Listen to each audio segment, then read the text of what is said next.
अच्छा बच्चों,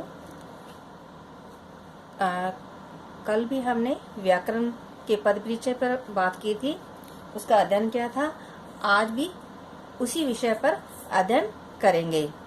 पद परिचय वाक्य में प्रयुक्त पदों का व्याकरण की दृष्टि से पूरा परिचय देना ही पद परिचय कहा जाता है।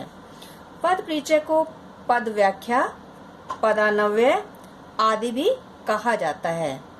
वाक्य में आने वाले पदों का परिचय इस प्रकार दिया जाता है, जैसे संज्ञा का पद परिचय।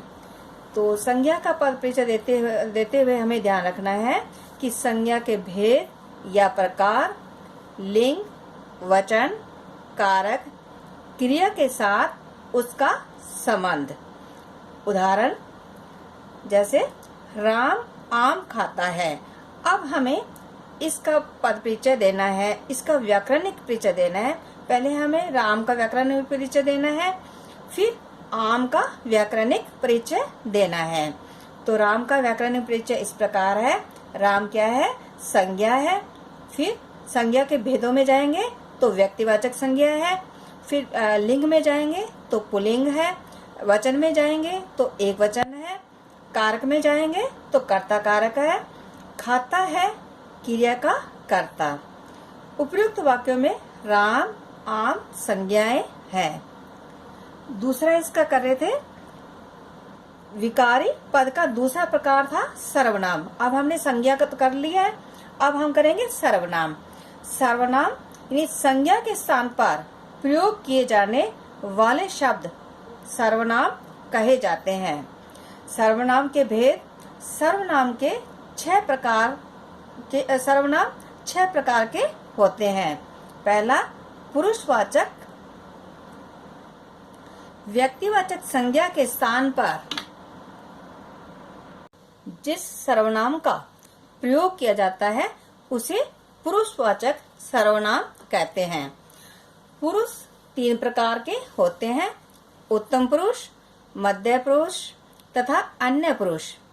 उत्तम पुरुष बात के कहने वाले को उत्तम पुरुष कहते हैं, जैसे मैं, हम, मेरा, हमारा, मुझको। दूसरा है मध्यम पुरुष।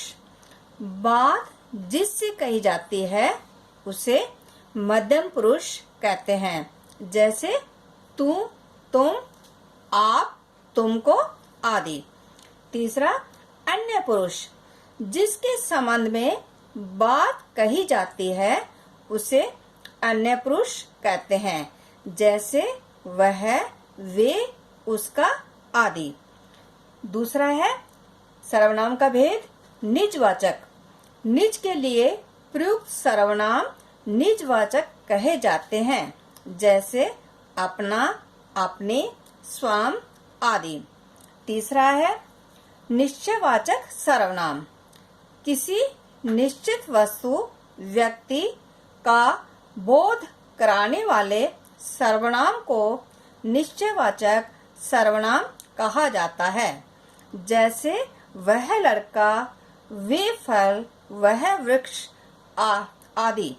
यह निश्चित बोध समीप तथा दूर की वस्तुओं के लिए भी हो सकता है। समीप के लिए यह तथा दूर के लिए वह का प्रयोग होता है, जैसे यह पुस्तक ले जाओ, वह पुस्तक ला दो। चौथा है सर्वनाम का भेद, अनिश्चयवाचक सर्वनाम। किसी निश्चित वस्तु या व्यक्ति का बोध न कराने वाले सर्वनाम अनिश्चयवाचक सर्वनाम कहे जाते हैं, जैसे कोई, कुछ आदि। पांचवा है संबंधवाचक।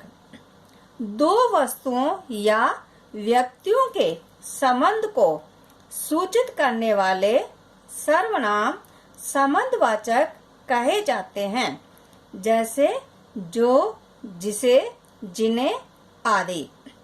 छठा है प्रश्नवाचक सर्वनाम। जिन सर्वनामों का प्रयोग प्रश्न करने के लिए किया जाता है वे प्रश्नवाचक सर्वनाम होते हैं, जैसे कौन, क्या, किस, कहाँ आदि। सर्वनाम के पद परिचय में निम्नलिखित बातें बतानी होती है, जैसे सर्वनाम का प्रकार, यानी जो सर्वनाम के जितने प्रकार है उनका नाम बताना है। जैसे उसके बाद में पुरुष, लिंग, वचन, कारक, क्रिया के साथ संबंध। अब इसका उदाहरण से हम समझेंगे। मैं राम के साथ उसके घर गया। तो अब हमें मैं का व्याकरणिक परिचय देना है, जो इस प्रकार है। मैं यानी पुरुषवाचक सर्वनाम, फिर उसके भेद में जाएंगे तो उत्तम पुरुष, फिर वचन, एक वचन, फिर लिंग यानी पुल्लिंग, फिर कारक, कर्ता कारक, और गया क्रिया का कर्ता है।